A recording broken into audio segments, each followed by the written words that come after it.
With you my experience of learning a website called archive.org. So to find it, go to Google or another browser of your choice.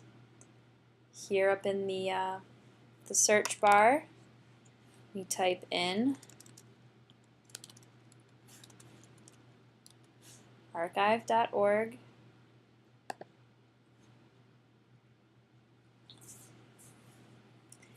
And we find that this is an online nonprofit library that contains millions of free books, movies, software, music, and more. Now I'd like to have a disclaimer before I show you the good parts about archive.org. If you're coming here to look for the latest or new releases or new books, this is not the website that you want to come to.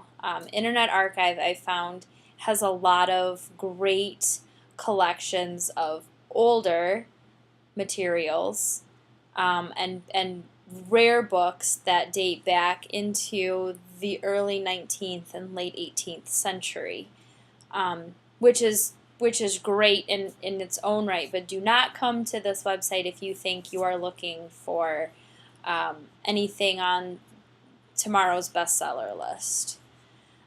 So like I said, this is a nonprofit library, and what is really neat is it has texts, has 8.5 million texts, 2.2 million videos, 2.7 million audio, 113,000 software items, 1.1 million images, 158,000 concerts, and 180,000 collections.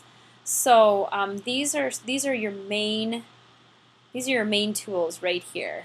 And what's great is they tell you how much is under them, so you know. You also can see them up here as well. This is always your home page, and the search bar drops down. It's about contact. They have a blog. Any projects they're doing, if you want to donate, if you need help, terms and conditions, jobs, volunteers, connect with people. So this isn't just an archive, but it also can connect you with other people that are interested in vintage literature, and thus plays into the social construction of knowledge as well. You can reach out to other libraries. You can reach out to a variety of different people, scholars. The other cool thing before we move away from the home page is this little box right here, this Wayback Machine. This is a great tool if you have questions about anything that you see on this page, or any page rather. This will take any website that you find and any external link on this site that you find, and it will give you the history of that website. Any changes it's made, anything that would indicate that maybe the facts aren't accurate, anything that would indicate that the site itself is a hate site, is a negative site, anything like that. So if you're using archive.org for any papers or any projects, this is great that they have the Wayback Machine built in here, because you can check your facts as you go and you won't have to do it later. I'm not going to necessarily go through all of the tabs, but I'm going to hit sort of 2 or 3 highlights. So the first, I'm going to do text. Now they have 8.5 million texts available to you, and you can browse the collection. So here is the collection, and as you can see, it has a vast array of genres. So this will take you, here's Canadian libraries, European libraries. So this is a worldwide connection. Here's American libraries. Worldwide connection here. JSTOR, if you're looking for scholarly work. Universities, government documents. New York Public Library has its own area. Okay, but I just want to look at some of the text. So I'm going to hit title. This will let you sort of search by title.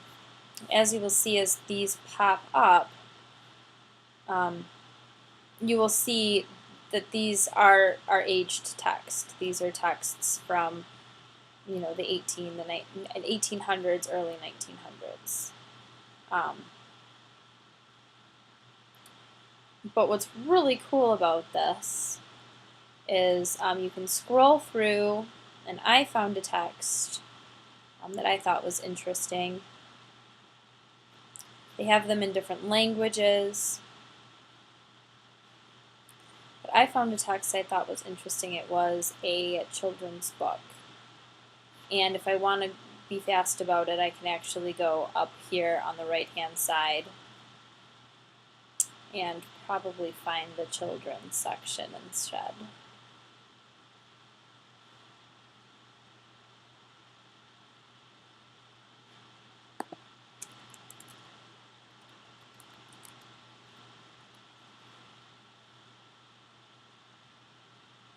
So here's your search bar on the right-hand side, and it gives you topics, it gives you collections. So I want to look for ebooks and texts in the children's venue.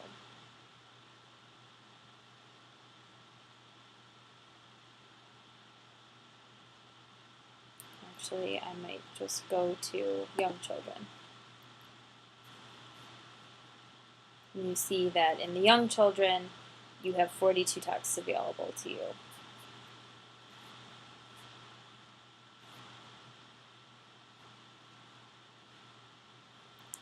Okay, so here are the texts for young children.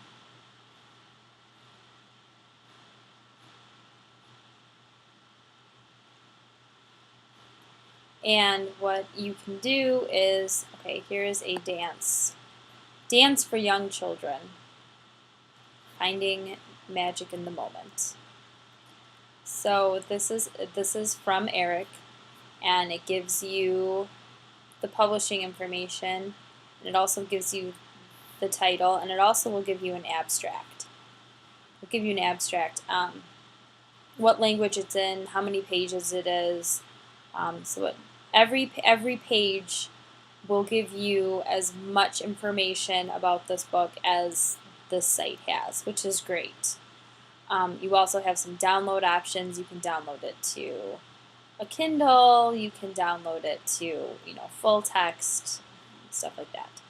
So what makes this site for me very unique is if you hit this icon over here on the right, this little magnifying glass,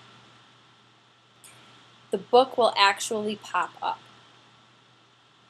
And if you click on this page, it will actually turn the page. So I could sit here if I wanted to, and I could read Dance for Young Children. Very neat, very cool, especially if you are doing research on a book that maybe you can't get, it's inaccessible, you can't get your hands on it, or it's in a special collection, or it's an ancient text. This is a great way to get your hands on the information, without maybe traveling all the way to New York to find it. It's here.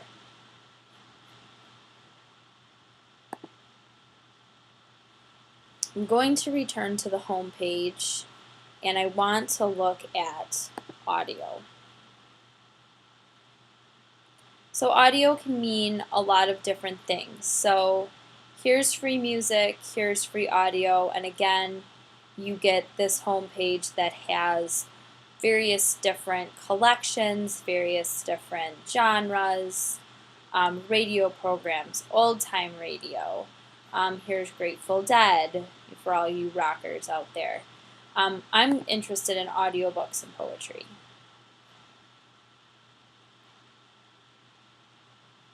So I'm just going to click on title, and I'm going to search by title. And you get these funny ones that come up that just have the black with the these are all poems. These are audiobooks, the ones that actually have pictures of the cover. So you get a lot of poems in here. And what is cool is, you can click on the box, and it will take you to a similar page, like what we saw with the book, reviews, notes, the source, when it was published, all that kind of stuff. So this is the Wondersmith Part 2. And you can play it. The Wondersmith by James O'Brien. Part 4. The Mannequins and the Minas. The four gypsies left Herr Hippa's house cautiously and directed their steps toward Mr. Pickle's. So you can listen to these poems, these audiobooks, or you can download them. Again, they've got a lot of download options. Again, a great resource if you are teaching students, students who struggle to read, students who maybe don't want to sit here and, click and flip and just, get tired of staring at a screen. This is a great resource if you are looking for dated materials. I found some interesting books. I love the access to the audio. I think books on tape are a great tool. And again, I love that the Wayback Machine is embedded into the page. However, do not come here looking for recent releases. You won't find them. But other than that, this is a great tool. It's a great resource, and it's fun to poke around in.